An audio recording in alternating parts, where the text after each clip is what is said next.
विधानसभा के चुनाव से किसको जिताया था आपने? किसको जिताया था? कौन सी पार्टी का था? अब कहां कूद कर चला गया? गुलाटी कहां मारा? अब उसका जिम्मेदार हम है।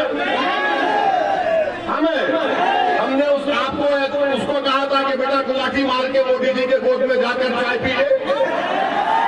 हमने तो नहीं कहा था ना। अब जयंत चौधरी इस पर क्या बोलेंगे?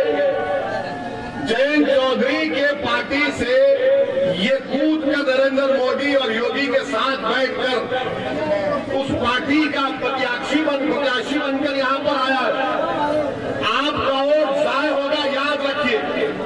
आपने 2019 के पार्लियामेंट के चुनाव में बीजेपी को वोट दिया आपने? कितनों ने हाथ उठाओ? कौन जीता यहां से? कौन जीती? हम बोले थे आपको वोट डालने के लिए। आपके वोट की कीमत क्या रही है बताओ? 17 में आपने आरएलडी को वोट दिया, वो बीजेपी में दौड़कर चला गया। 19 में आपने बीजेपी के खिलाफ यहां पर आरएलडी को वोट दिया, तब भी बीजेपी जीती।